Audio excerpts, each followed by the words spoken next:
Hello दोस्तों, स्वागत है हमारे YouTube चैनल में जिसमें हम करंट टॉपिक्स के विषय में डिस्कस करते हैं। और आज के हमारे टॉपिक हैं जीआई टैग, यानी कि अभी एक प्रोडक्ट को जीआई टैग दिया गया है तो उसके बारे में डिस्कस करेंगे कौन सा प्रोडक्ट है और किस एरिया का वो प्रोडक्ट है। और उसके बाद हम डिस्कस करेंगे डेजर्ट 921 युद्धाभ्यास के बारे में, यानी आज से ही ये एक्सरसाइज स्टार्ट हो रही है तो इसके बारे में डिस्कस करेंगे किन देशों के बीच है और क्या इसका उद्देश्य है। और उसके बाद आता है G7 समिट 2021। तो अभी 2021 में जून में G7 की समिट होनी है, तो वो क्यों इम्पोर्टेंट है, कहाँ पर वो होनी है और किसे आमंत्रित किया गया है, तो इन सभी के बारे में हम डिटेल से डिस्कस करेंगे आज के सेशन में। तो चलिए स्टार्ट करते हैं और देखते हैं। सबसे पहला जो हमारा टॉपिक है जीआई टैग। तो सबसे पहले आता है हमारा GI tag for Gucci mushroom, यानी ये एक प्रकार का मशरूम है जिसे अभी रिसेंटली जीआई टैग दिया गया है। तो ये जो गुच्छी मशरूम है ये पाया जाता है कहाँ, जम्मू एंड कश्मीर में। जम्मू एंड कश्मीर में इसका जो प्रोडक्शन है वो किया जाता है और वहाँ की लोकल भाषा में इसे कहा जाता है थुंटू।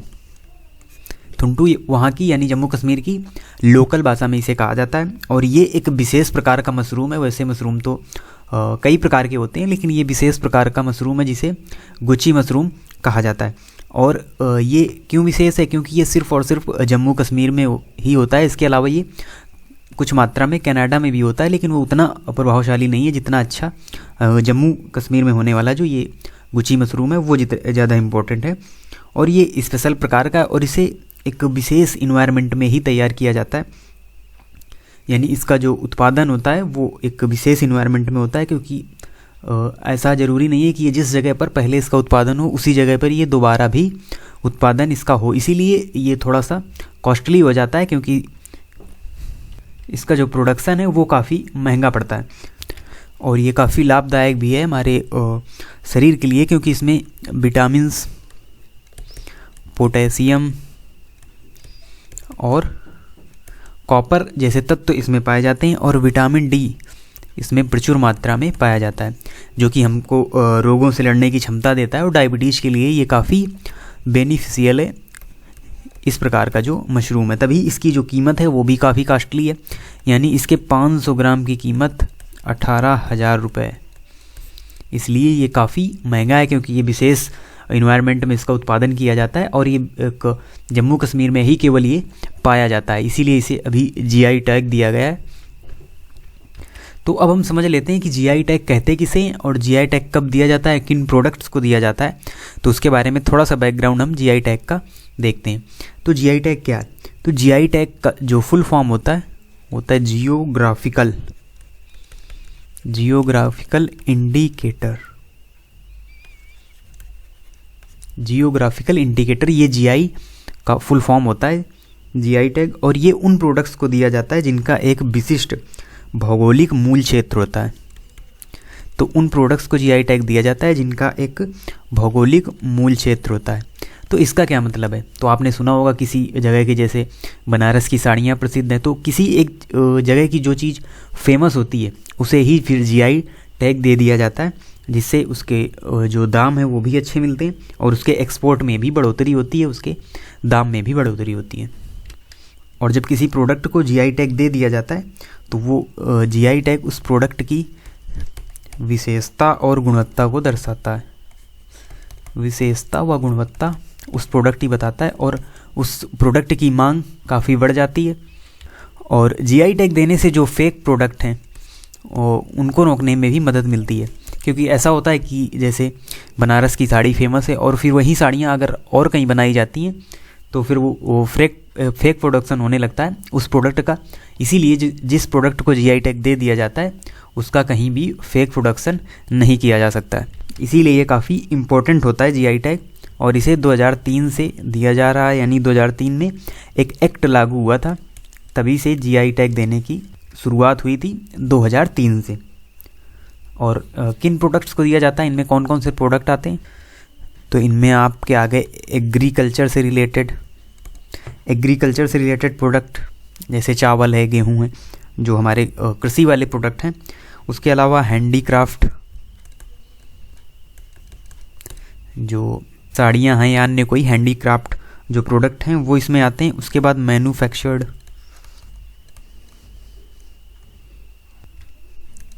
और उसके अलावा इसमें खाद्य सामग्री भी आती हैं।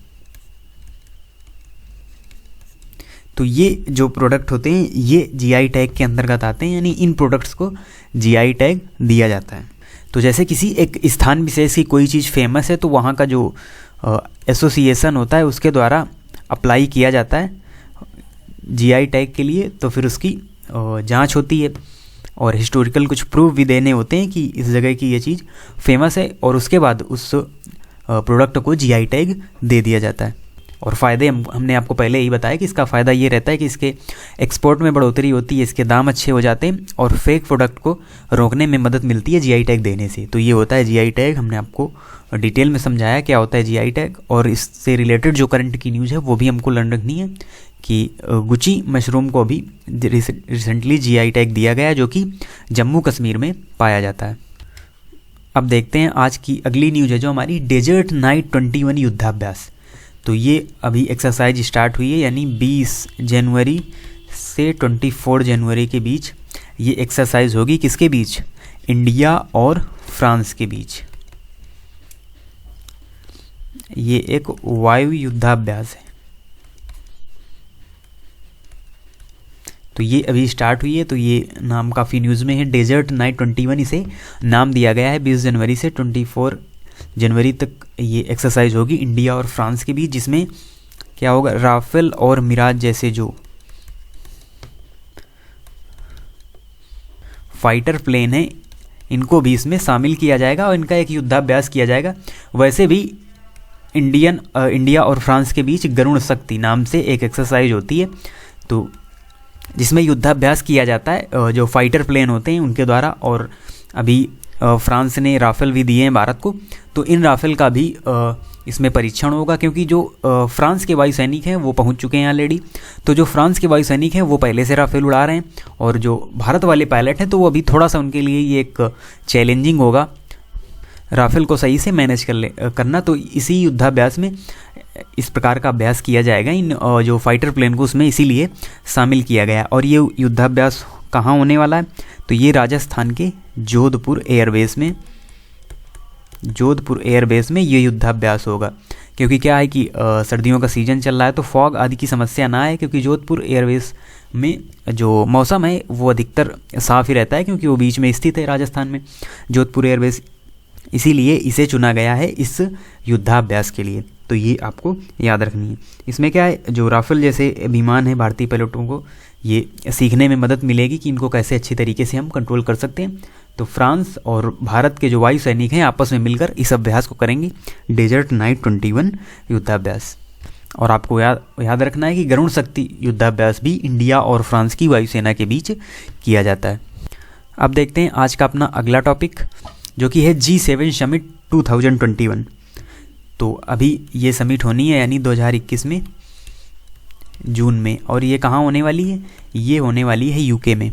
और हमने G7 के बारे में डिटेल से विश्व के प्रमुख संगठन जब हमने पढ़े हैं स्टैटिक जीके वाले पोर्शन में, तो वहाँ पर आप जाके वीडियो देख सकते हैं।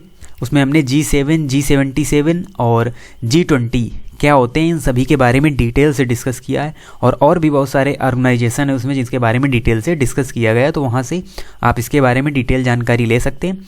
और इससे रिलेटेड जो करंटली न्यूज़ है वो हम आपको बता रहे हैं। तो इसमें क्या है कि जो ये समिट जून में होने वाली है 2021 में, तो इस बार यूके में होगी, हमने आपको पहले बताया था।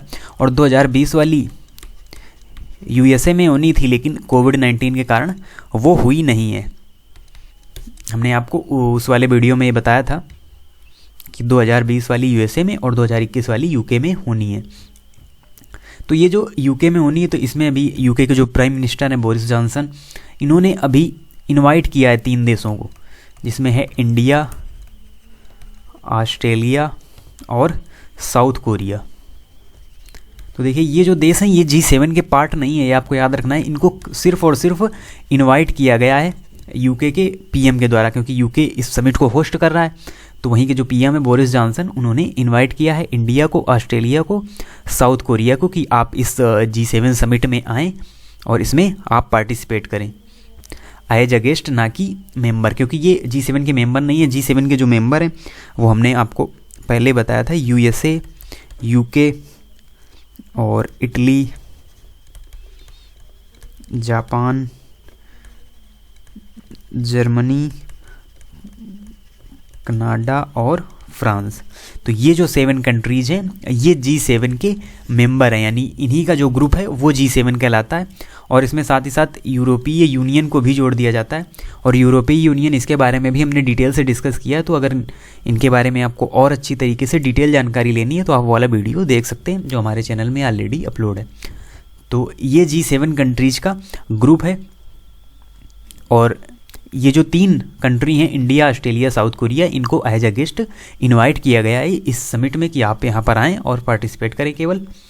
क्योंकि अभी जो 26 जनवरी को जो हमारा रिपब्लिक डे होता है इंडिया का, तो उसमें हमने यूके के जो पीएम हैं यानी कि बोरिस जॉनसन को इनवाइट किया था, लेकिन फिर क्या हुआ कि वहाँ पर लॉकडाउन हो गया लंदन में, तो इसीलिए उन्होंने आने से मना कर दिया। तो इस बार हमारे यानी कि रिपब्लिक डे पे कोई भी चीफ गेस्ट नहीं होगा। बोरिस जॉनसन को आना था लेकिन लॉकडाउन की वजह से वो नहीं आ पाए हैं, इसीलिए उन्होंने फिर इंडिया को अपने यहाँ इनवाइट किया कि आप G7 समिट में आएँ और यहाँ पार्टिसिपेट करें। तो ये इससे रिलेटेड करंट की न्यूज़ थी जो हमको जानना ज़रूरी थी कि ये G7 के पार्ट नहीं है, लेकिन G7 समिट में भाग लेंगे इंडिया, ऑस्ट्रेलिया और साउथ कोरिया। तो इस प्रकार से आज हमने डिस्कस किया जो हमारे करंट के टॉपिक्स थे। GI टैग के बारे में हमने जाना डिटेल से, उसके बाद एक जो वार एक्सरसाइज थी, युद्धाभ्यास था, डिजर्ट नाइट, उसके बारे में डिटेल से जाना, और G7 समिट से रिलेटेड जो करंट की न्यूज़ थी उसके बारे में भी हमने डिटेल से पढ़ा। तो आप इसी तरीके से चैनल से जुड़े रहिए, और अगर आपको वीडियो पसंद आया हो तो चैनल को सब्सक्राइब करें और शेयर भी करें। तो मिलते हैं आपसे एक नए वीडियो में नए टॉपिक के साथ, तब तक के लिए धन्यवाद।